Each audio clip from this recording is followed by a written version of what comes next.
It's called Smut. Give me smut and nothing but a dirty novel I can't shut if it's uncut and unsut. I was thinking, I am reading a book about a tattoo artist. And I thought, to a great start. Why do I pick a lot of books about tattoo artists. Okay. You do? I weirdly do. That last, like, quite a few. So I thought, what are the sexiest professions in books? And then what are the sexiest professions in real life? In real life. And I made a list. Of course you did. Okay.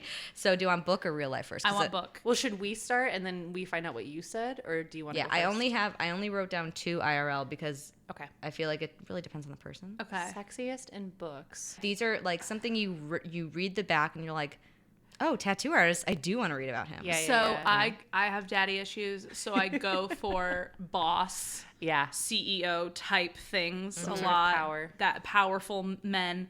Tattoo artists would be up there for me as well, I think. I think people that work with their hands, because I think there's a lot of Yes. imagery with Yep. that. Yep. Yes. And also there's an implication that they're strong. So Carpenters. like carpenters, construction workers, mechanics. Like I think there's something very visceral about the descriptions that you get. I wasn't going to say mechanic. I was going to say man who murders people for a living. It's Is that the same? It's interesting that you guys all say these things. Is that the same? That's very similar. Very similar. Yes. Okay. What is the? What are yours, Emily? Number books. 1, tattoo artist. Yep. Number 2, carpenter. Yes. I said that halfway as a joke. Because I think a man that can make me a sofa. Yes. So Jesus Christ, our Lord and Savior. I think it. Sexy guy. Have you ever seen him? No. But I think it combines a haven't. lot of the tropes in those books where it's like good with his hands. Yes. He's strong. He Down can to come over earth, and fix something probably for wears you. flannel, It's brawny. very Luke from Gilmore Girls. Oh, yes. He's gonna fix Yes. around the house, fix I'm the sorry, roof. I can't get past. I'm just seeing Jesus as Luke from Gilmore Girls, like in a gazebo. He'll die on a cross for you. I sorry. bet he did he not make that cross? Number 3, chef. Oh, absolutely. Yeah. In real life, absolutely not. Yeah. It. Have you That's ever fair. worked I in a was just thinking restaurant? about the guy from The Bear, but that's That also was not what I was real exactly life. about to say.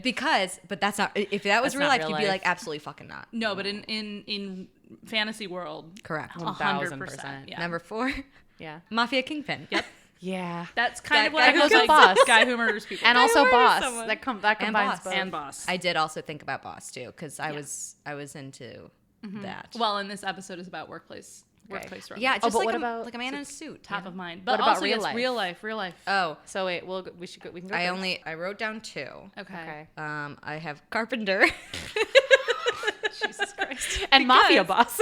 Because I was thinking about if I'm on a dating app and I'm swiping and I see that they are some sort, like a tradesman of some sort. I think my issue with it also is my dad is a woodworker. Like Oh. every But you just said single you have piece of daddy issues. furniture that I own. my dad is the opposite of a woodworker. Yeah. So Yeah. Which is I think why I'm struggling with carpenter. that's fair. So and that's why specifically. you're really into like CEOs. I get it. Yeah. My dad is not that. and My dad is you a guys- mechanical my dad You guys is that. would really Your be dad into is each that. other's dads. No. Can't wait for your No. wedding. No, I'm kidding. I'm kidding. I'm I kidding. do love your dad though, Emily. He's I- a very yeah, cool. she does. He's a cool guy. Thank you.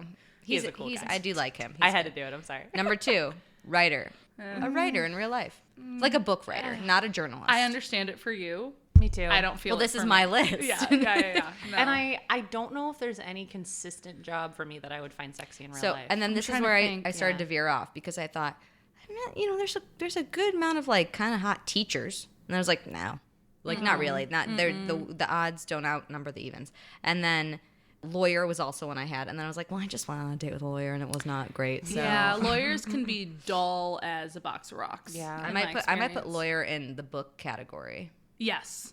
Yeah. Well, for me, it's really high-powered position of any kind, which lawyer is that as well in books. But in real life, I mean, I'm married to a man studying to be a social worker. But I wouldn't call that a sexy job. No, See, Like- I was actually also kind of thinking like social worker or like therapist of some kind because it's implied that they have an understanding of human emotion. Yeah. I would And say that's kind of hot. that's kind of where I'm leaning, but it's not. I wouldn't call it sexy. No, it's not. I would It's not. just call it practical, Practical and comforting. good for me in my life. Makes me feel safer. Does it make me horny to No. hear you talk about your good works amongst the And homeless? that's- Not necessarily. It And that doesn't- is what we're trying to aim for, though, with this conversation. What makes you Absolutely. horny? They say, hey, nice to meet you. I I'm do a X, blank. Y, and Z. And you go, Oh. oh, no. It would be more, the thing that would make me horny would be if they started talking about their hobbies. I think if they were The job passionate wouldn't about, do it, but if they were passionate Yeah. about something in particular and they were, Yeah. even if it was something that I thought was kind of lame, if somebody gets passionate about something that they care about, Yeah. and if the job is that, the job that's is the that. thing. It could be any job as Yeah. long as they were like, I feel so good about this. But what I'm attracted to is someone being passion. excited and passionate about something in their life. I did think of one more IRL. Okay. I think advertising. I think a lot of guys who I've met who have been within the advertising realm have I'll see been. if I can introduce you to anybody. I think it's hard too because so much of my perspectives about jobs, because I just don't know people in those jobs, I just don't know is through jobs. TV. Yeah, I don't know jobs. I don't know people who have jobs. Fisherman, hunter, just fish. Yeah. There's a reason when I try to explain my job to people, their eyes cross and Yeah, I can see them forgetting in real Yeah. time. So like when you said advertising, my brain went Mad Men, and I'm like, well, I couldn't date anyone from Mad Men, but they are all sexy. Yeah. So it's like, Oh, I could destroy many of the men from yes, Mad Men. but would I date them? Happily. No. Thank My you. thing is I would go from woman to woman in the Mad Men verse and be so happy because they are all incredible. They're amazing. And I would just not involve myself in the men. I did want to be Joan for the longest time, love or like just Joan. like her because she's so confident. She's like a curvy gal, which My I mom was always very, said she like, wanted to be Joan. I was think very everyone, yeah. excited at the fact that she was not a stick and she had huge boobs, Yeah. and I was like, You were like, that I could have be huge me one boobs. day. Whereas I was like, I want to be Peggy Olson because people call me a bitch too. And I don't have big boobs, so I can't Yeah. be Joan. There's no way in hell I can I be could Joan. I could mentor you Because I could as be you your know, mentor. Joan is defined by her boobs. And she, There's but nothing she else that- chose. There's nothing else about Joan. She's consensual with that. She's fine with that. Yeah, she loves it. She knows that they're powerful, which I appreciate about Speaking Joan. of powerful boobs, welcome to Femmes Reading Filth. Fuck. I'm Emily, I'm Jess. I'm Sean. and we're here to talk about the sexiest place to fall in love, The Office. Office. Do do do Do, do do, do do do do do do. We I can't, didn't- copyright. We have to cut truly it. couldn't figure out what part of the theme song you were in, and I was like, I want to sing along. That's it. That's all we can say. now. But not The Office. The Office. Yeah. Just like the Just physical Office. location Correct. of offices. I don't think the show The Office is not that. It's not sexy. I've No, tried to it's read romantic. fan fiction about The Office. Can't do it. Really?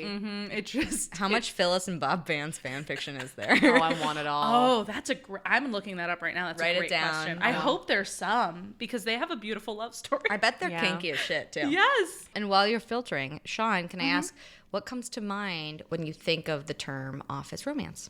The start of my relationship. Oh Yeah. shit! Oh my god, Sean, I are did not you- even think about holy. Sean, do you consent to fuck. telling the listener Yeah. your origin story? I of it? absolutely will. I met my partner Joe at work. We both Oh my God. worked in the same department. I And, completely yeah, it was forgot so about hot. this. I won't get into the details of like how we got together. I don't feel like delving into all of that. I don't think Joe wants. to No, know it. exactly. I don't think he'd want that either.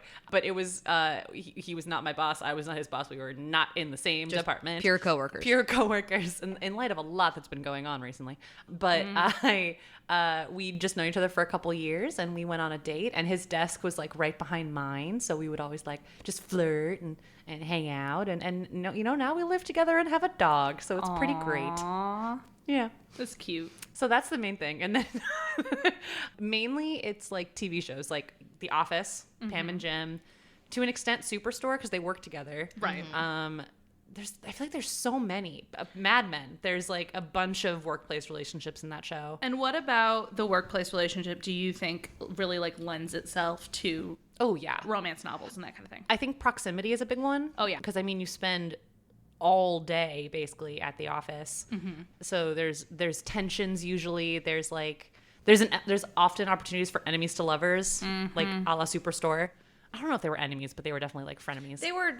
They butted heads. Yeah. Yeah. They Also, were. I'm sorry, I have devastating news. There is no Phyllis. I'd like to put a call out to all of our AO3 fans. Please, Phyllis and Bob Vance. Please, I need to know the story Love story for the ages. behind Phyllis and Bob Vance. Do Thank you it. very much. Goodbye. But yeah, I think mainly those TV shows. Like there's forced proximity. There's a lot of chance for bonding. There's like work travel trips, which can lead to like only one bed instances.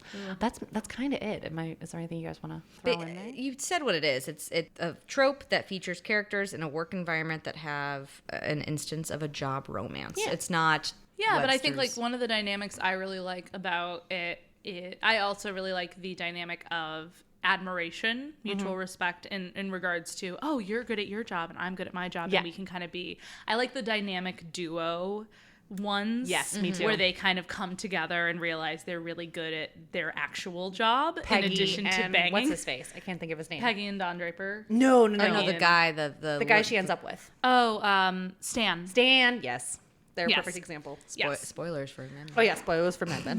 I dropped my book. I think that is the biggest thing for me is, again, the forced proximity and then the just mutual admiration. I always like that. I was thinking about when you said office romance, and I was like, well, what kind am I going to read? Because there's like a lot of boss, employee, like coworker, but I also when I think of an office romance, sometimes I think of high-powered woman executive and the caterer for the thing. So they Yeah. met in the Right. office, but it's not like in my head. I'm like, well, it's not an office romance, but it's a category. They're not bonding Yeah. in the office. Yeah. Or like someone's been brought in as like a freelancer. Yeah, or a Yeah. temp. And so when I was looking for books, and when I ultimately was reminded of a book by Jess as to what I did today, I was happy that it really took place in the office, and it was very office centered rather than like another book I read a few weeks ago that I think I talked about. I think it was called Off Limits. It's one of the ones I was currently reading. These two people had met on vacation, and then she got hired on, and it turns out he was her new boss. But then they developed a relationship outside of the workplace. So like it had that element of it, but it wasn't in my head an office romance. But it can be when it's categorized, when it's like troped, it can be boss employee, but that's just like one aspect of it. Yeah, for sure. So I had a similar journey. I read another fic and I ended up rejecting it because it featured the entire thing didn't take place in the office. Gotcha. Like it featured them kind of going outside of the office and doing various things, and I didn't want that. I wanted something that was developing in the office. I wanted the flirting and the tension to all be taking place in this little space. I wanted the forced proximity. So I ultimately didn't go with that one because of the very high standards that I tend to, the weird ass rules that we have that I imposed put on into my ourselves. brain that no one told me I needed. I do the same thing. I do the 'Cause same thing with my books. I also had a rule that I didn't want to do boss employee because to me that is a different thing than an office romance. Okay. But that doesn't mean that it isn't valid if yours is boss employee. You know mine is boss employee. I do. But that was just a rule that I set up for myself. Yeah. Yeah. I think mine wasn't so much the relationship, it was the location. Yes. Yeah. Okay. So I think you should go first. Okay. Buckle up.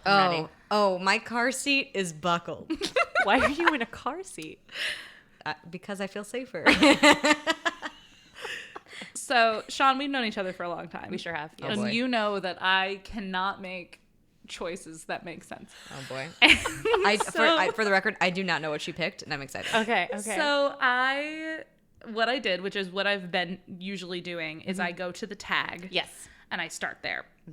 And I sort it by most popular. And I happened to see a fic that I had read before. Okay. And it was from the Skyfall James Bond Daniel Craig Oh boy. fandom. And I dug in because I used to read a lot of these fics. Oh my god. There are so many office romances because when your office is MI6, it sure does create a lot of dynamics that are fun. A lot of places you can do bits. Lot and of then places for bits. So we're gonna jump into I love it. this as a fandom. Okay. It is important to note that this is specifically the movie Skyfall. We do not acknowledge any of the other ones that came before or after. And I've never seen Skyfall. Wonderful. Great. Do you know generally what Daniel Craig looks like? Yes, I do. Do you have a basic understanding of James Bond as a concept? I do indeed. Okay. Can you say what you know and then I will fill in? He's a secret agent. Yeah, he He's is. 007. Yeah, he is. likes to drink drinks that are shaken and not stirred. Some martinis, Right? Martinis? Yeah. I couldn't remember off the top of my head. But yeah, he's like an incredible like spy. Yep. And you mentioned that this might have been with Q. Mm-hmm. Okay, and Q is the one who provides him with all of his gadgets. Yes. Okay. Yes. Emily, do you know anything about this fandom? Oh, baby, do I? Well, I actually know about the fandom. No. Well, just about Skyfall. I mean, I grew up on James Bond. Okay. I'm quite familiar. So I think some important things to know about why this particular one, and like Sean said, it's James Bond and Q became a thing. Okay. Because something happened, which happens a lot in fandom, where two characters have two scenes together. But there's enough banter that the fans go, well, I need more of this, and they get to work. And that is what happened. So in Skyfall, Skyfall was the introduction of the actor Ben Wishaw's version of Q. Because before then, it had been an old man. Yes. It was always an old guy. Ben Wishaw is this very skinny, nerdy-looking, floppy, black-haired man. Yes. Big old nerd. Big old Jessica's type nerd. Big old my true. type nerd. And then turns out many other people's type. There's this whole banter thing because, yes, Q gives James Bond the equipment. Q is like this tech master, is in charge of the equipment and the technology and the hacking or whatever the fuck for all of MI6, which is the spy organization for Great Britain. In Skyfall, there are moments of banter because it's Q giving Bond equipment and going, please God, don't break this. Yes. And Bond breaking it or whatever. Yeah. There's tension there, or at least the fans felt the tension. So some important things to know about this fandom specifically. James Bond, the Daniel Craig movies. There are 148,116 works. Okay. Yeah. That's not all the James Bond. That's just Daniel Craig. Just Daniel Craig. I mean, he's hot as fuck. So Yes. I get it. Q and Bond is the most popular pairing at 8,481, and about a third of them are smutty. The fic that I picked is in the top 15 for most popular. Wow. Okay. Some common themes that come up in these fics. Q as a cinnamon roll that could kill you. I love that. So I mean, it's true. yeah, because that's his him. whole character as the quartermaster is that he is very technically adept. Is that what Q stands for? Yeah. I didn't know that. Or maybe I did. I had no idea. That's... For some reason, I assumed his full name was like Quentin or something, and he just went by Q. That also comes up. Q, cinnamon roll could kill you, is an accomplished hacker, tech person, and that Bond is impressed by this. That's canon. It's also a common thing that they bond because they're working long hours doing missions and shit. Yeah. Fucking around the MI6 offices, everyone knowing about it, but they're all British, and so they don't say anything. That's a common thing. Q, as part of his job, and this is again canon to the movies, there's usually Bond is like wearing an earpiece or something and getting directions in the field, and Q is directing him. That comes up a lot. As an opportunity for banter and various other things. And then the last one I think that's important to know is there's a running thing, again in the movie too, that Bond doesn't ever return equipment intact, that he's constantly destroying shit and going off the brief and just rogue. doing whatever he wants against the orders of whoever has his best interests at heart.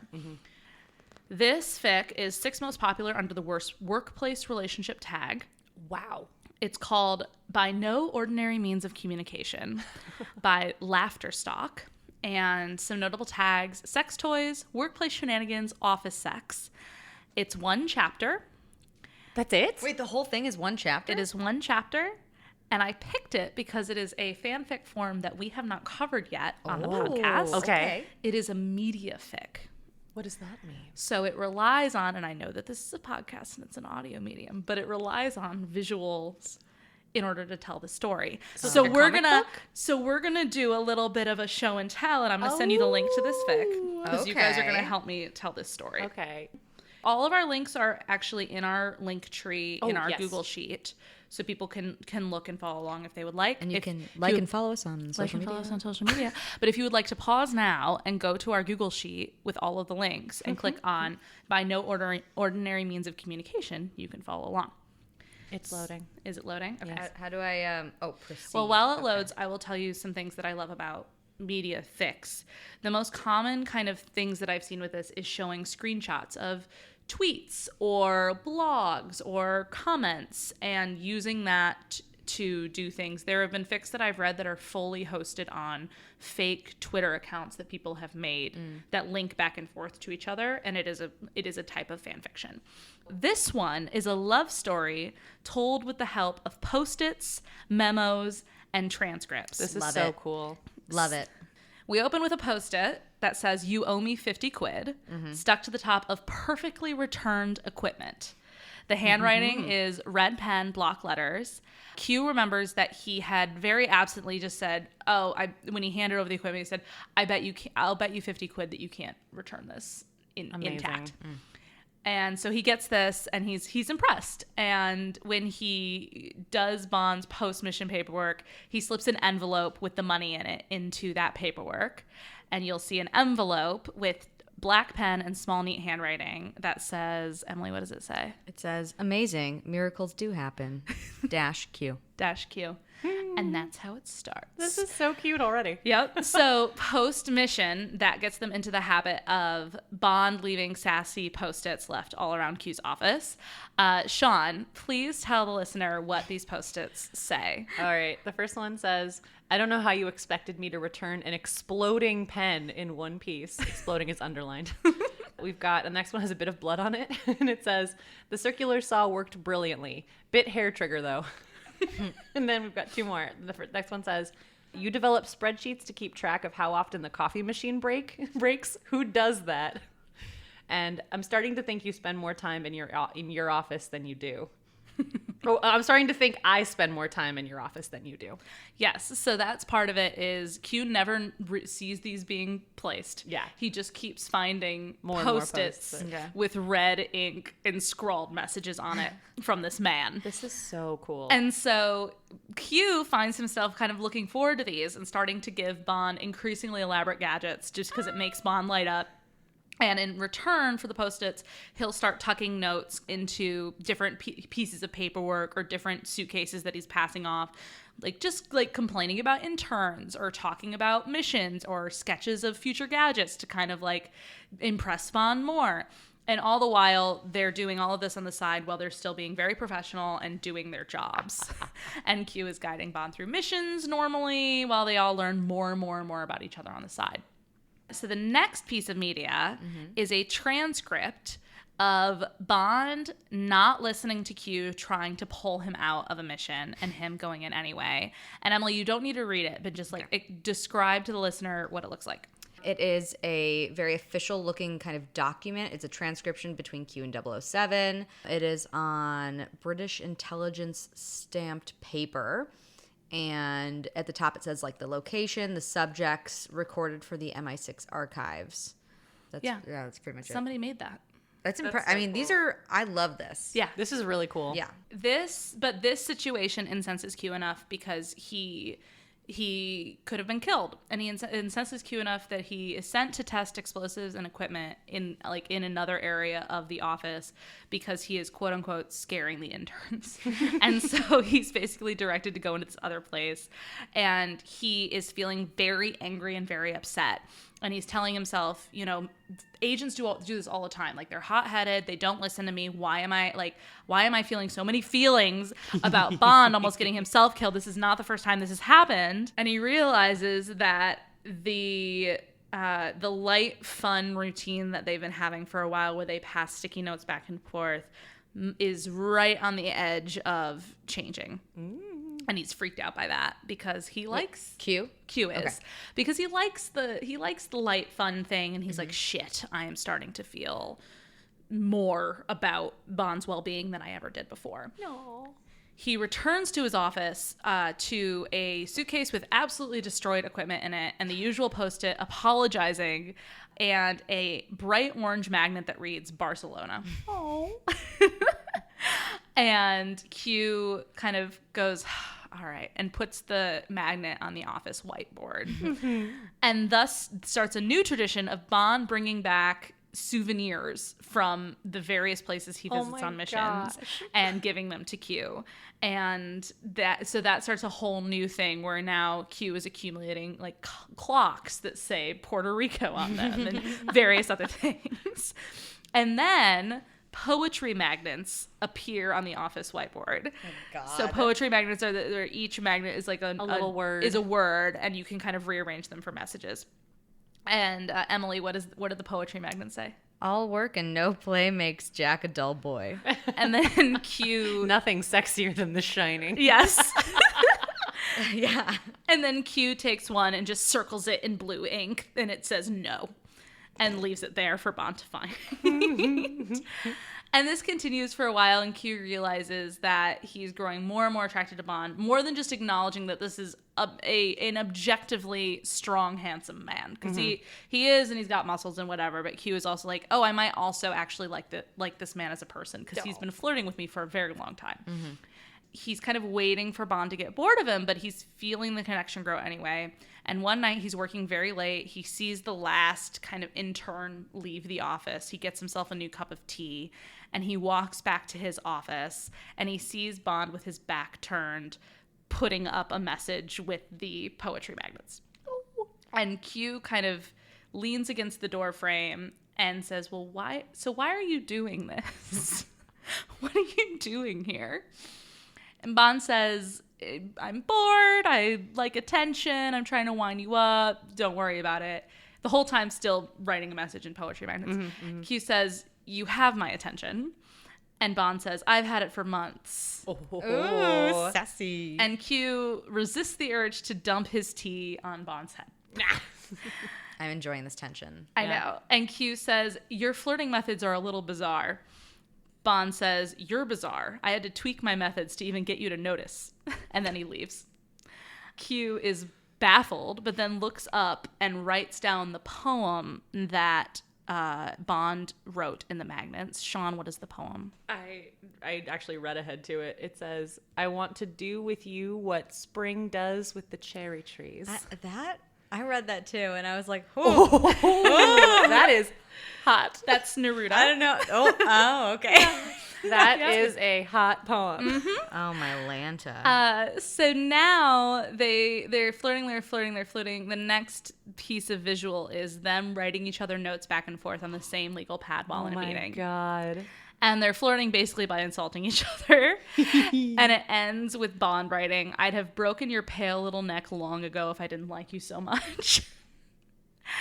Soon after that, they fuck. Yay! They're leaving work at the same time, and they make eye contact, and Q, with much more confidence than he ever feels, just lifts his chin and doesn't turn around to see if Bond will follow. And they have phenomenal, intense, just the right kind of violent sex. And mid Bond giving Q a hand job, Q asks why didn't we just jump to this? Why did we flirt forever? And Bond says, I had to do this to get you to notice. And Q goes, it's hard not to notice you. And then they go back to giving each other hand jobs. And here's the thing. It's like so great to look at these visuals, but I could tell both Emily and I are like also just reading. I'm not. I just keep going because I don't want you to be like, what's the next one? And I'll be prepared. I know. So I'm scrolling and then I'm like, they're talking. I'm trying not to read it, but I'm very excited about it. Good. So, okay. So they sleep together for the first time. It's very passionate. It's great. Keep my eyes closed. Q wakes up alone. Oh, no. Q wakes up alone and tries not to feel some type of way about it. Aww. Q's like, this is casual. We've just been flirting. Bond does this all the time. Like, don't worry about it. And then he comes into work, and on the office whiteboard, there is a Post-it that reads... Go ahead, Emily, read it. Someone could take accurate dental records from the marks you've left on me. Oh, my God. And then there's another one from Q directly under it where he wrote... Do you want to read it, Sean? I can read it, yeah. Was it really necessary to place that sentiment on the public whiteboard? And so now this sets off a chain reaction where they're just desperately having sex all the time around the office in each other's flats, but their flirting and their Post-its continue. So it's like they've got their professional life, they've got their flirting and their Post-its life, and then they've got desperate horny sex as a life. And it's Bond's job to almost die repeatedly, and it's Q's job to listen, and Bond never stays the night. And Q doesn't know how to ask.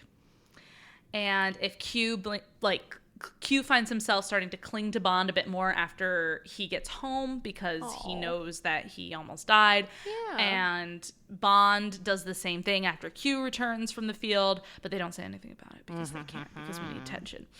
And then it happens again where Bond goes too far during a mission. He goes off book and almost dies, and Q gets very upset and like yells at him and has to take a quick break. And then he comes back into the office to an orchid on his desk. Orchid? And so he writes this on the whiteboard. Do you want me to do it? Yeah. Was it really easier to make an entirely new machine from scratch rather than remember to water the thing once a week? Yeah, Bond says that. And Q says, I'll do Q. It says, next time, don't bring back a bloody plant. so it's a little bit better, but Q is still annoyed because Bond gave him something that he had to take care of. And so then... I did too, and that's why I put it down. Same. So Q finds a bottle of very nice scotch on his desk one night, goes home and gets drunk. Bond calls him, and finally, they're having a conversation. And Q says, well, why wouldn't you ever let me just cook you breakfast sometime? Aww. And Bond says, you would let me cook you breakfast? Q says, Bond says, you'd let me cook you breakfast? Is that not what I'm for? Fucking and then good night? Why would you want to cook me breakfast? And Q realizes... Poor baby. Yeah. And Q realizes that for all the talking they've been doing, they haven't really been comprehending much at all about each other. And they do actually care about each other. And so they kind of realize that they have feelings for each other. They're both very excited. Bond comes back from that mission, and Q shows up, and Bond is in his office, and he gives him a very fancy tie pin and a butt plug. Oh, but wait, is it like one and the same? Is it a tie pin and a butt plug? No, they're two separate gifts. I'm not okay. laughing at I think butt I'm okay plug. with that. I am laughing at your and a butt plug. That's what this episode's gonna be called. Office plug. Romance, aka and a butt plug. But they're both souvenirs from his time away. It's so funny. And so this triggers the final sex scene of the fic where Bond says, I'm going to have sex with you.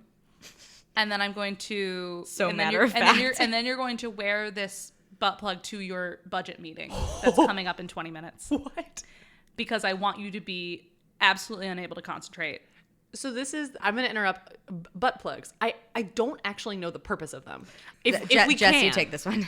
If we can get into that. Yes. So typically butt plugs can have several purposes. Okay. But typically what you would wear it for is for like training to be able to safely have anal sex. That's kind of what I was imagining. I wasn't picturing it more so much of as a toy. So if you're having anal sex a lot and you want to like kind of do play in that way, you can get ones that vibrate. You can get ones that stimulate you, and that's the other side of it. Okay, so more like a vibrator. More like a vibrator, like we'll hit the prostate and do that kind of thing. Gotcha. Or just generally if you have one in and you're moving around as you would feels normally. quite full. Like But that makes sense. Like if you're like contracting and stuff. The natural movement of your body will create stimulation. Okay. And you're just aware of a thing that is inside not of you. usually inside of you. Okay, that and makes so sense. it can be used a lot in situations like in this fic where it's a fun, nobody else knows. Gotcha. But okay. you have this thing and you're feeling these feelings and I made you feel these feelings, but you're in a budget meeting right now. So when I always thought butt plug was more about training rather than pleasure. So. It can be both. It can be both. Porque no los dos. Porque no los dos. I learned something. Yes. So, but the main reason for this is a way for me to make you keep thinking about me and the sex we had. So cute. And so Bond makes this proposition, and Q, it's described as Q cannot breathe because he is suddenly so turned on and thrilled. And they do fuck on his desk. And Bond adds a new element where he will not let Q come. He has to wait till after the meeting.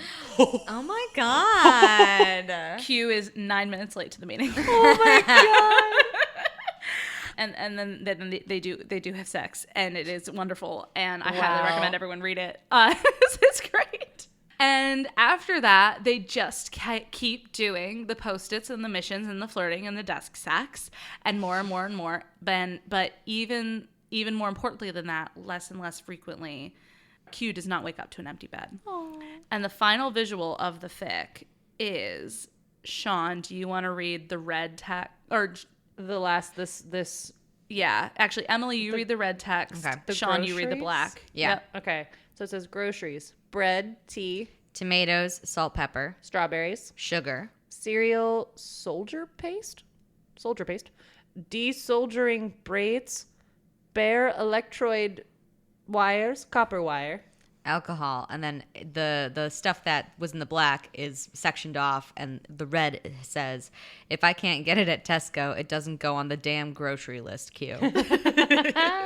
So they live happily ever after, getting groceries together. That's forever really and ever. cute. I love a media fic. Let's do more media fic. I had no idea that was a thing. Yeah, that is that fic. That's super fun. Yes. And that's just such a cool way for like the author to express themselves in like a different way. I love that. Yeah, I'm glad you do, because it is one of my favorite things because it is so creative. Yes. And there were a bunch of other workplace fics, but this one, especially because of the Post-it notes and the various office accoutrements, I was like, I knew I had to do it. So I'm glad that I could introduce you to a new thing. This is also a movie franchise that's super popular, super famous. I've never even thought of fanfic for it. No, me either. Like, I've never fathomed that was written about, which I don't know why. But I don't know either. Yeah, there's so much good stuff out there for this specific pairing. Oh my God, people had okay, I'm going to talk about it.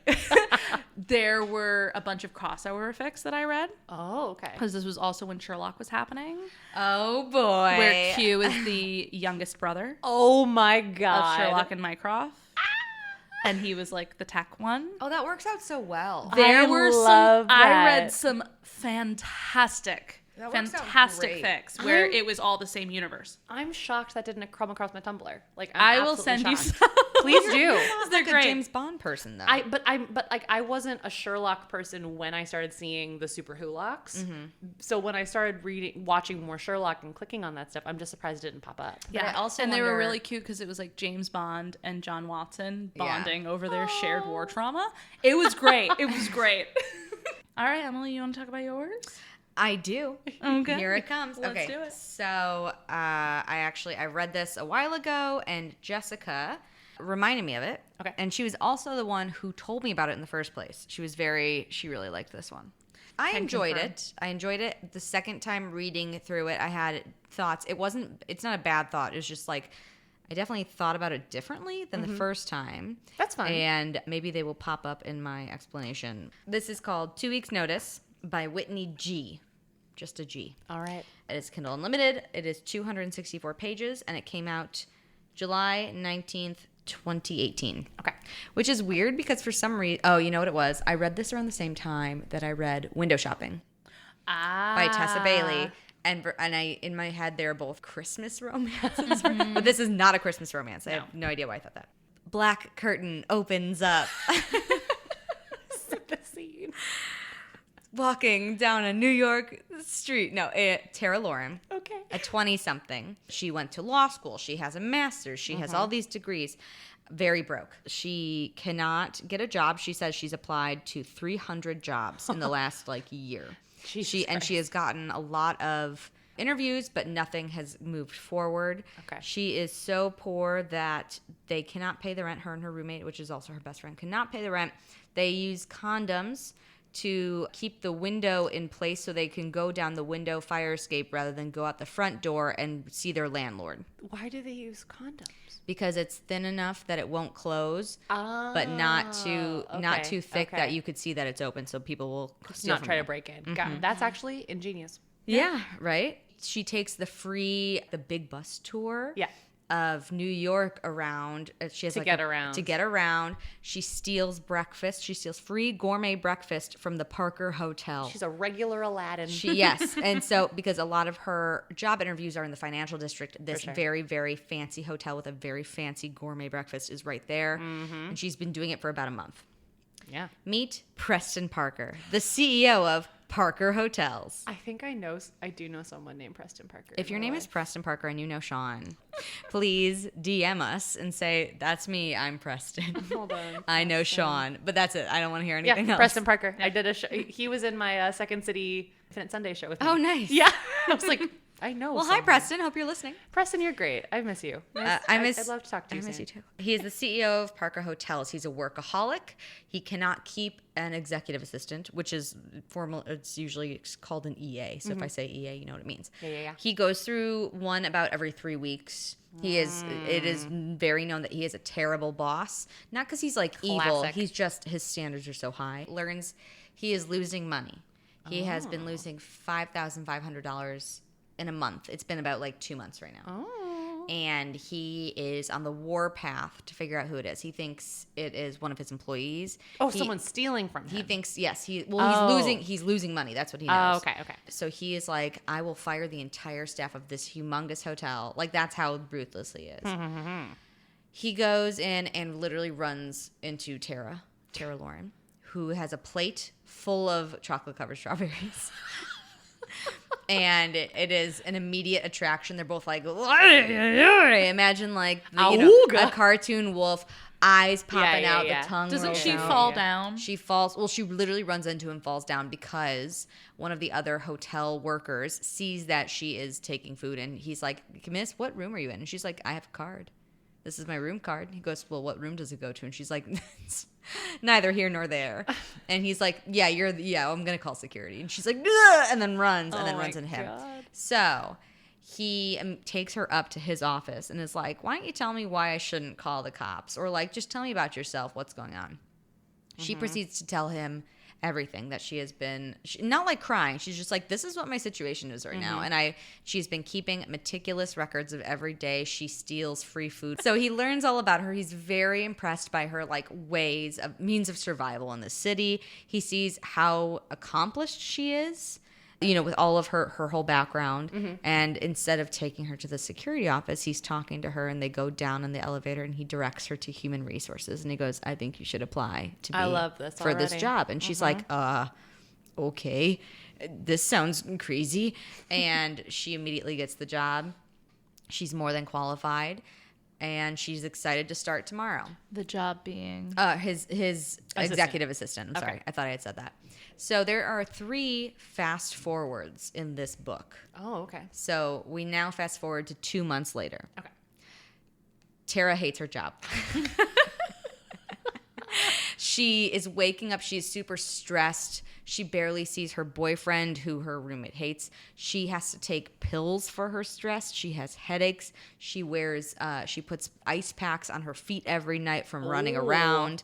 She has a plan to stay for 6 months to save up, because he's paying her a lot of money. Yeah. Like, she's making a decent salary. We don't know the words. We don't know the number. Know the words. Yes. I don't know the words to describe how much she's making. But she's not stealing free breakfast anymore. She's not stealing free breakfast. But she's like, this is my plan. I'm going to stay for 6 months, yada, yada, yada. She starts to see that everyone in the office is actively working against her to succeed. And then she finds out it's because they all have a pool to see when she will get fired. Oh, that's hilarious. And one of the side characters named Cynthia is the receptionist, and she is the best receptionist there, but she constantly hits on Preston to a point where it's like she would get fired anywhere else. Yeah. She is making blatant sexual innuendos. Like before Tara is hired, she is like, I could be your assistant and we could go on trips together and only share one bed because I wouldn't want to put the hotel out any money. And he's like, we're a hotel. We can do that. She's like, I can size you up for suits if you ever need me to. I have my own personal tape measure.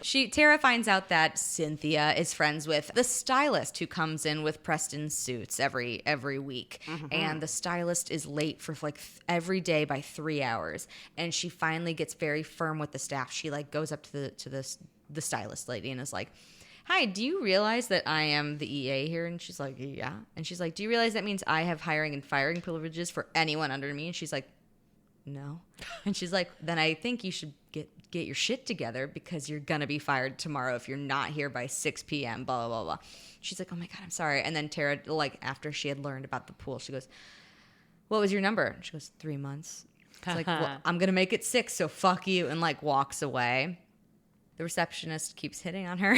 And she's still trying to keep up with her boyfriend. So it kind of is, it's like a few days at a time, but this is all happening within the 2 months later section. So she also has been sexting her boyfriend via company email. Oh, no. If there's one thing I've learned in this world, it is that never do any sexy stuff through your company email. Everyone knows everything. I'm not going to say I've learned that the hard way. Did you learn that the hard way? So Preston reads the sexy... Preston reads the sexy emails because her boyfriend is working for Marriott, which is a competitor of Parker Hotels. So she's emailing him his work. Yes, she's emailing someone a email address at the Marriott Why are they Hotel. both so dumb? Preston brings her Don't in. they have phones? And it's like, why are you exactly right? Preston's like, why are you emailing this Marriott address a lot? And he knows. Yeah, he knows everything. He's just being an asshole. And she's like, oh, I'm sorry. He's actually he's like interning right now, and like it has nothing to do with that, and da da da da. And he goes, well, and he ends up reading the entire email to her, being like, see, he says like this, like da da da da da da da, and like I really think you should tell him that that's ridiculous. He should know how to make you come. He shouldn't have to ask you if you're wet. You would be wet if you did this. And he proceeds to say, he's like, I would lay you down and then use my tongue, and like goes into detail. And Tara's just like, oh my God. That's hot. Oh my God. And Preston is like, he's not showing any emotion. He's like, so maybe teach your boyfriend how to make you come. Hell yeah. And she's like so mad, but she's so turned on. And he's so mad, but he's so turned on. Classic. And that's where we leave that. Fast forward 6 months. Quick question before you fast forward. Mm-hmm. Why doesn't her roommate like her boyfriend? Okay. It's like generic reasons. Like we really don't learn a lot about him. Okay, gotcha. Because 6 months later, the boyfriend breaks up with Tara. Oh, no. He says, literally, since you started this job, we have had sex like 3 times. I barely see you more than a few hours. Very Devil Wears Prada. Very Devil Wears Prada. And he is at her work. He is at her work. Her work day starts at 5 a.m., by the way. Okay. Everyone else at the company has to be there at 8, but since Preston wakes up at 5, she has to wake up at 5. This is very Devil Wears Prada. Yeah. Yes. The boyfriend is there being like, hey, you need to pick. You either have to like basically quit your job, which you said you were going to do in 6 months, or we break up. And she's like, yeah, of course, let's talk about this. And then she starts getting all the calls for the day of like, Preston's breakfast is on the way. Preston's this. And she takes all of them really fast and then turns around and he's gone. And there's like a note, like a Post-it note on her desk being like, hi, we're done. And she's like, well, fuck that. And then she logs on to Facebook and she sees that her boyfriend's like already in a relationship with someone else. And she's like, fuck that. So he was an asshole. Yeah, so he's an asshole. So she is furious. Preston consents this and he's like, where's your fucking boyfriend? Like, also, why haven't you done this yet? Like, why are you like being so bad at your job? And she's like, fuck you. Yeah. She like basically is like, hey, fuck you. And she's in an elevator with him and one other coworker. The coworker sees this interaction happen and is like, oh my God, and like leaves immediately, like just presses the next floor, goes. Preston and her are now alone on the elevator. He closes the door, pulls the emergency thing, pushes her against the wall, and starts making out with her very intensely. Damn. They've never spoken about it. They just start going at it. Wow. To a point where he lifts up her skirt and starts fingering her. Oh, he tears off her lace underwear. No. And he goes, why are you wearing underwear today? Tears it off, puts it in his pocket, fingers her until she comes. And they're like, okay, let's go to this meeting. And then the next day she comes in and she's reading the list of things to do. She's like, we got to go over this. We got to go over this. Also, yesterday in the elevator, let's just forget that happened. I wasn't even thinking about you when you touched me. So thank you. And he's like, absolutely not. Yeah. No. That's not true. And she's like, yeah, we're not talking about this ever again. I'm probably going to quit anyways soon. So da-da-da-da-da. That's it. Fast forward 2 years later. 2 years? 2 years later. Wow. Tara is exhausted. She is stressed. And she files for resignation multiple times. And he denies it every time. Oh my God. And I mean, the 2 years later part starts out with her answering a bunch of emails. It's like an email format of her being like, come to my birthday party. And she's like, I'm so sorry. I'm in London for a business trip, but like, happy birthday. And it's like, come to my christening. And it's like, I'm so sorry. I hope I can still be godmother. Love you. I'm sending you a present. Like, and it's like 4 or 5 emails like that. It's not even like a big moment that makes her resign, but it's just like everything all at once. and she resigns. He denies it. He goes, I think you should really look at your contract. So she pulls up the contract. She's like, this looks fine. I've pored over this contract that I signed 2 years ago. I went to law school. I know how contracts work. He goes, did you not see this part? And he takes it and he highlights I just remembered the this part. very bottom because a contract is black ink on white paper. Not with Preston. Not with Preston, because the last page is a paragraph, Yeah. a ton of white space, and then the signature line. Uh-huh. He highlights with his mouse the white space and sees stipulations written in white ink. Invisible ink. That is Invisible the ink, dumbest which shit I don't I've know. ever Listen, heard. I didn't go to law school. I don't think it's. I don't know. Is that I don't legal? know what No. the laws are about It is invisible not shit. legal. But she signed it as a legally binding contract. Well, okay, it technically yes, but that is absolutely a thing that she could take him to court over. This is very upsetting. Come Yes, on. but it's sexy though. Is it though? I don't know. At this part, it's not super. it was sexy up until this point. Now it's just like, no, I It's tricked super. you. It's super mean at this point. It's not It's sexy. super It's mean. mean. And she has her friend look it over, and her friend's like, "You shouldn't even be called a lawyer for signing this. Like, this is ridiculous, Oh my Tara." And Tara's like, God. "I didn't know." But wait, what did the stipulation say? So she cannot leave. She has to work for him for a minimum of 7 years. And there is a year added on every time she gets a bonus. What? And to which she goes, well, I've gotten about 20 bonuses. Oh my God. Which- This and is she- deeply upsetting. Yes. So, and This is the some and coercion the shit. general counsel for Preston, like Parker Hotels, his name is George. And George is like, this is really evil, but it's binding. And I was like, I don't know. I don't know that it I is, don't think it George. is. It I will, 1000% is not. if my brother, Robert Burgeon Esquire, is listening, if he could tell me if that's legally binding. It's not. This It's not. Guys, this is a good test to see if Robert listens to our That's podcast. to me. That's Because he says he equivalent- does, but I don't know if he does. It feels like the equivalent of being like, and here's what we're gonna do. That's yes. Just what'd you say? I said. You know what it is? It's the equivalent of, yeah, we're gonna have a ring bearer. Did you say bear or bearer? Yeah, ring bearer. A ring bearer. So because of this, she's like, okay, I'm gonna have to get fired. Oh The my only way she's out of God. it is if he dies Oh my God. or she is fired. Kill So- him. so Make it a his- murder mystery. Her roommate's like, you could kill him. Like, you Yes. have access to his thing. And she's like, no. Kill him. So she's like, I'm going to get fired. So she tries to get fired. She starts being late. Like, again, I said that her days start at like 5 a.m. She rolls into work one day What at if she 4 lightly p.m. poisoned him? Yeah. She rolls into work one day at 4 p.m. wearing sweatpants. He is always like 3 steps ahead of her though, because he's he's obsessed with her. And he's like, oh great, you're here. We can finally start the meeting that everyone's been waiting around for. And they can't actually leave work until we have this meeting. So, Oh my So thanks for God. that. And she's like, God damn it. And This also, has become evil now. I know, but it honestly reads as kind of funny though, because sure, yeah. she's like, this is it. I have a great idea. And he's like, no, you don't. I have this idea. And he's like, oh, by the way, I bought your exact measurements and clothes over here, so you can just change right now, and Oh we my can get started. God. She's like, fuck. Then she doesn't do her errands for him. Like, he's obsessed with coffee from Sweet Seasons, and it has to be exactly 155 degrees. And he knows it's from Sweet Seasons because there's a tiny little drop of chocolate at the bottom of every Sweet Seasons coffee, and it melts into the coffee. And when you're done drinking it, you can see the essence of the chocolate. That's how he knows. I hate this man. So for the week that she was actually getting him McDonald's coffee and putting it in a Sweet Seasons cup, he knew. Mm-hmm. And wasn't she dropping? She was dropping Hershey a Kisses. Hershey Kiss, right? Oh no! Later on, she gets him, instead of doing errands, she buys him a Keurig machine, and with like not quite Colombian coffee, makes it and then drops a Hershey Kiss in it. It's like, here you go. So he ends up buying Sweet Seasons, the corporation, and putting it in the lobby of his hotel. And he so says, she doesn't have to walk. Can she doesn't- I kill this man? and he puts a plaque that says like, everyone please thank Tara Lawrence because she's the reason we have this now. And everyone sends her like the loveliest emails being like, thank you so much for the coffee. God. So he does shit like that. And she finally is fed up. She yells at him during a presentation. Yeah. And as his EA, she has to give presentations in his stead sometimes. So they're working on the Von Strum case. He wants to take these budget hotels and bring them into the Parker hotel family. She has been working on this presentation for years now, months, years, whatever. And because she's trying to quit or to get fired, she's like, yeah, I half-assed it, whatever. But she's actually really proud of this. So she tries.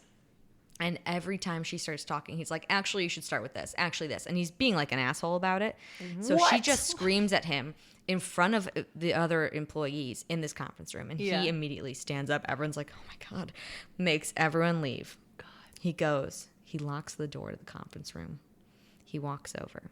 And I call this one eating lunch in the conference room. Okay.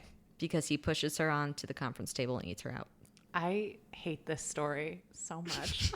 He makes out with her super hard, pushes her down on the conference table, eats her out to a point where she is screaming in ecstasy, I figured, not yeah. in the conference room. Is it one of those window you can see around conference rooms? No, because clearly everyone would be able to see. I don't know. Oh, This no. man seems unhinged. Yes. I mean, a little bit, yeah. But that's honestly what I always think of. I always think it's a glass conference room. Yes. So I'm like, well, no, there's no mention of windows or anything, and I know she wouldn't. She That was would my not. thought with my fic. Logistically, No, I don't know. I think it's the conference room like in The Incredibles when it's an all wooden thing with a big wooden table I and love like a that TV. you went to The Incredibles for this particular scene. Because the wall comes up and then that big monster comes Obviously, in. yes. Right. If you guys Obviously. don't think of The Incredibles when you think of sexy When conference you think rooms, of a woman being eaten out on a conference table. wow, The I just Incredibles. went to conference rooms. You went to eating out on a conference That's table. the story you're So- telling. So they have this really intense time, and he's like, I'm gonna fuck you so hard, like this whole office is gonna hear. And she's like, yeah, I'm in, I'm done. And then immediately there's like a knock, and she's like, Mr. Parker, like we need you right now. And he's like, I really think it can wait. And they're like, definitely can't wait. Like you have to come. He leaves. He goes, listen, I'll be right back. I'll be right back. We're finishing this no matter what. She's like, totally, yeah. He goes into his office. The Von Stroms are there. Oh, of course, And the Von they're Stroms. the Von Stroms. And they're basically like, dude, we're not selling to you. Like we were here, but we just want to talk to you. We'll still listen to your presentation next week, but we're just not into it. And he's like, okay. So they leave. He goes to the receptionist and is like, why the fuck was that like an emergency? Like, I'm going back to the conference room. He goes, no, that wasn't it. There's a call for you. He picks up the call. It's a lawyer. They go, you need to come down to X, Y, and Z right now. He goes down to this pub. It is the lawyer of his brother's estate, his twin brother who is estranged from him. He has not talked to his twin brother in 10 years. Plot twist, Sean. He is informed that his twin brother and fiance have both died in a car crash on the Brooklyn Bridge. And he has now gained custody of his 3-year-old niece, Violet, who he has never met before. Sean right now is flailing. Having a seizure. Flailing This right now. story. No shame. I'm sorry, I hit a glass. No shame to the writer, but I hate this story. We see that Tara waited for an hour and then got an email saying, you need to go to London without me. I will see you when we get back. And so that's where we leave things with them. Tara comes back. She goes to London on a business trip alone, comes back, goes straight to Preston's apartment and meets Violet. And she's like, what the fuck? She goes into the apartment. It is in full disarray. Preston is looking like haggard. He's like, I don't know what to do. Good. And Violet's like, hi, I'm Violet. And she's like, oh my God, I'm Tara. They instantly become best friends, obviously. And Tara's like, well, are you okay? Because she's kind of looking a little queasy. Violet, the toddler, throws up everywhere. And she's like, Preston, what the fuck have you been feeding this kid? And she's like, lollipops and pizza. Oh my God. She's like, oh my God. So Tara immediately like orders all of Violet's things to come from her old house to the new house. Oh my She God. immediately hires a nutritionist and an interim nanny to help out. And she does it like she handles everything. And Preston's like, thank you, because I don't know what I'm doing. And she's like, fucking clearly. So then he goes, okay, I have an idea. You clearly want to leave. I clearly need help. If you stay on for 6 more weeks and help me not only get a new EA, but manage Violet in this transition, I will let you out of this contract. She goes, fucking done. Deal of the century. What a steal. They shake on it. So there is one stipulation, though, that she has to attend the gala, his yearly New York Bachelor Gala with him. So they go. And they are each other's date. They're, holding hands the whole time or whatever.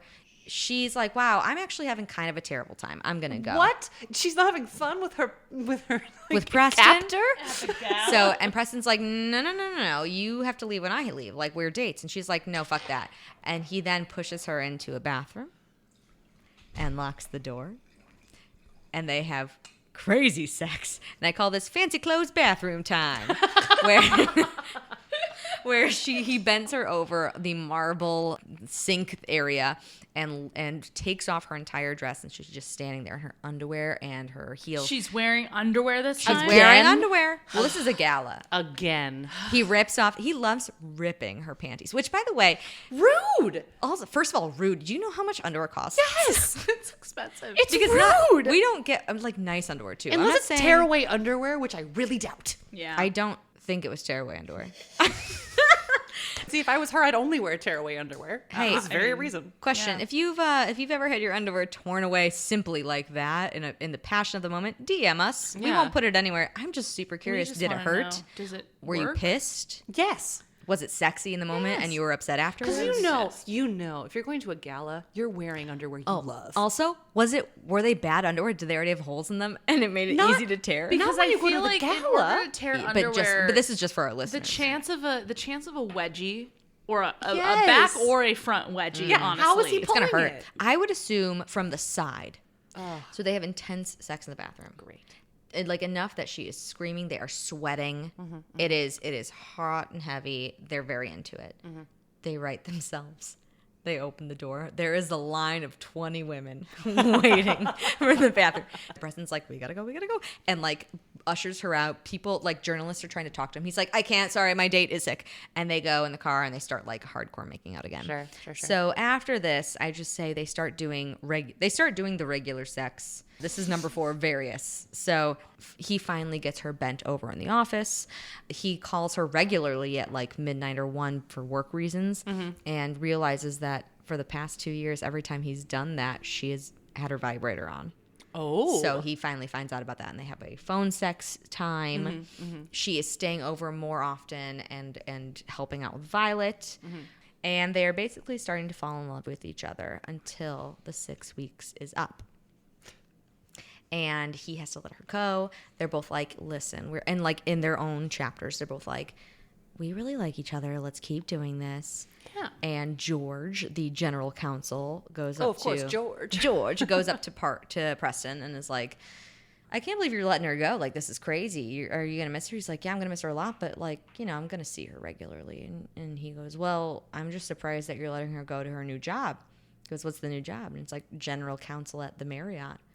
And Preston's like, I'm sorry, she's going to work for my direct competitor. And George is like, well, yeah, but it's general counsel. Like she can't legally say anything. Like they're not gonna help. It's not a big deal. It's not a big deal. And You Preston's know what like, should have actually been in her contract? A non-compete clause, as opposed to a "you're my prisoner" clause. and Preston goes, this is a huge deal. Yeah. Fuck her. Okay. And immediately on her last day, everyone is singing her praises. She gets multiple cards asking her to please not go and because then he they rips can't. her underwear off. And They can't deal with this. Here. And everyone is like being so lovely and great. And she walked into Preston's office and is like, this is my last day, but I just want to make sure that, we're on the same page. And he goes, yeah, we're on the same page that you're a lying fucking bitch. And I never want to see you again. And she's like, I'm sorry, what did you say? And he's like, you're working for Marriott. And she's like, general counsel, like it means nothing. And he's like, no, you've betrayed me. You've betrayed my name, and I'll never talk to you again. It is my name. It is my name. It's the only one I have. And so they leave things on a terrible note. So you'll have to read the rest to figure out what happens. Yeah. But that was the office romance. 2 weeks notice. So here are my thoughts.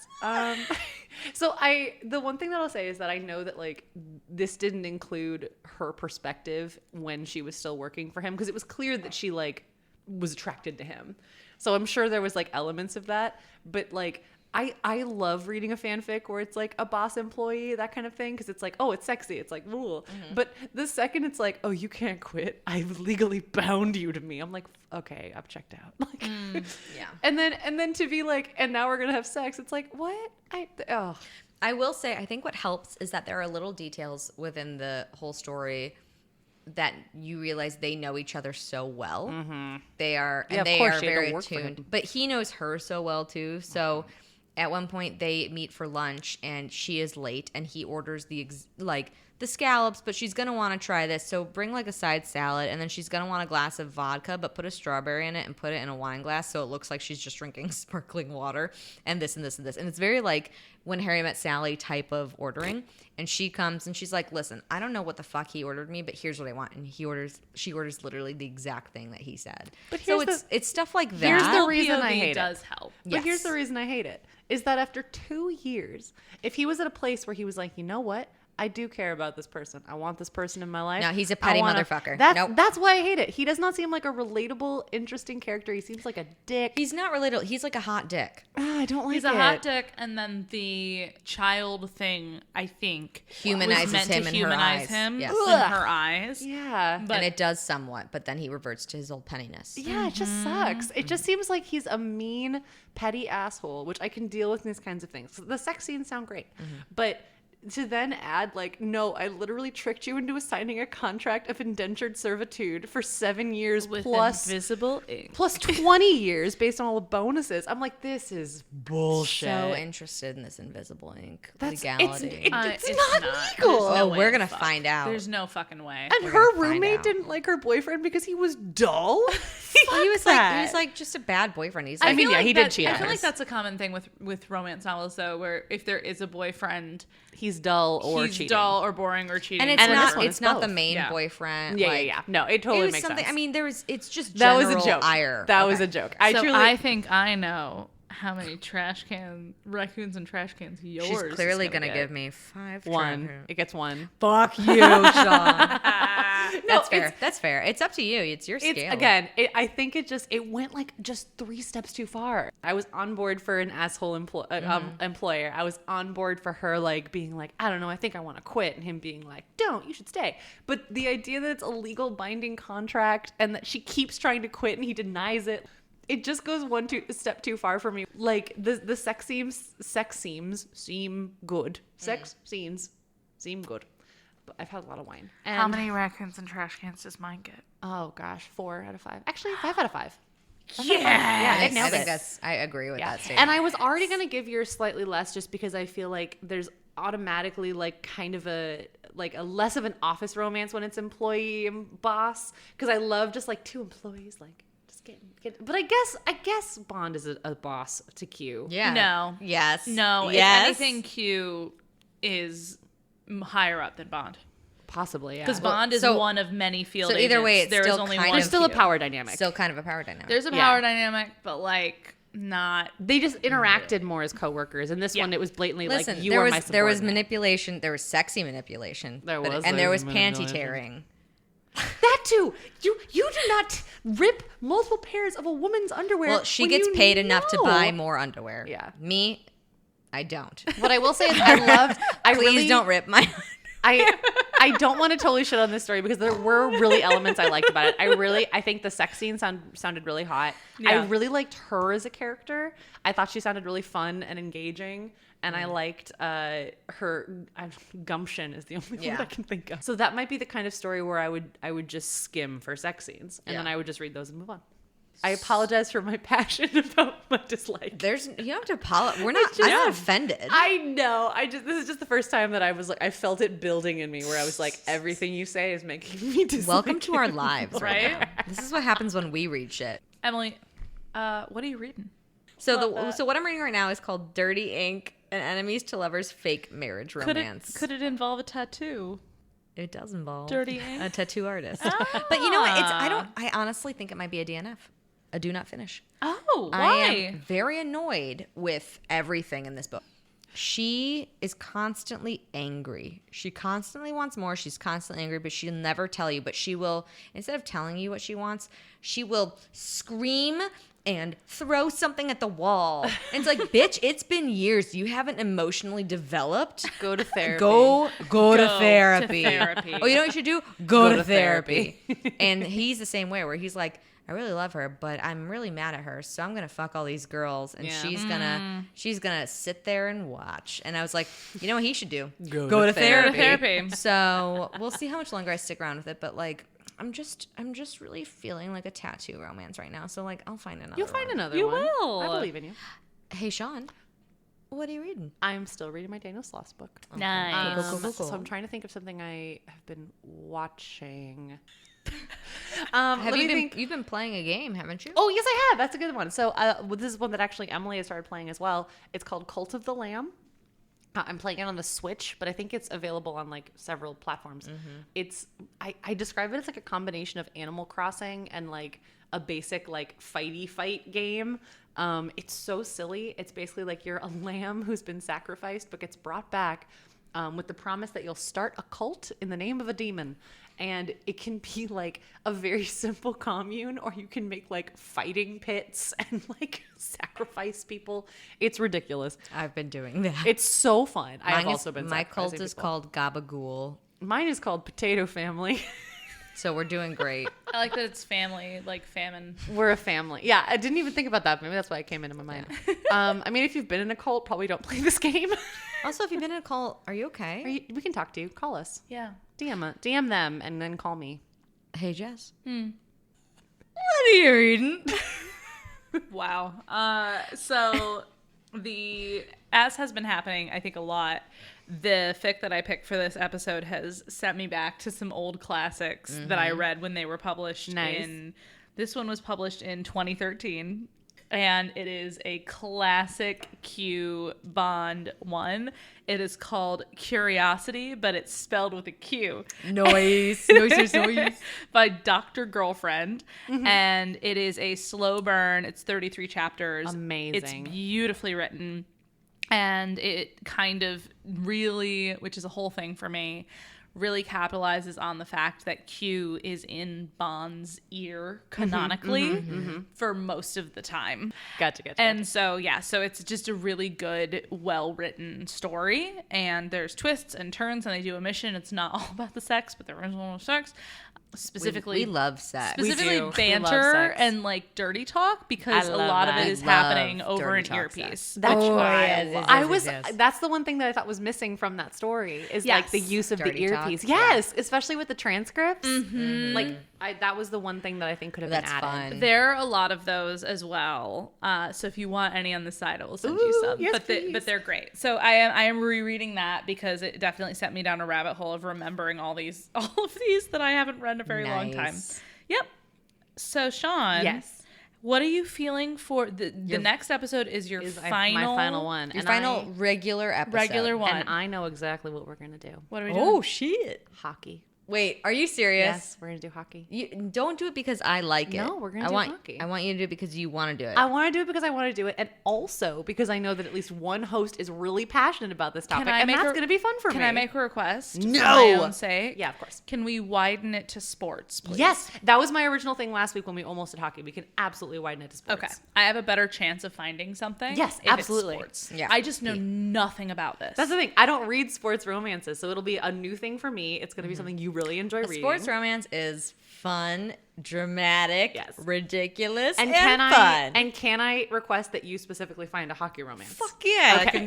Great. I got like 4 up my sleeve already, but I will, you know what? Just for you, I'll find a new one so I can read a new one. No, I'm actually very excited about it. But I was like, because I get one more, I can go back to hockey. I feel like you're not going to enjoy it, but I can't wait. That's okay. I get to learn. Okay, well, next week we will finally be discussing Emily's passion. sports, Sports romance. hockey. Sports, maybe Bracket.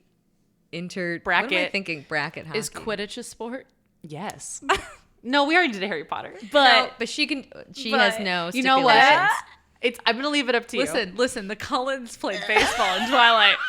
Oh shit. I might be able to find a vampire sport. Hey, if you do, I will for pay next you. week. If you What's the bet?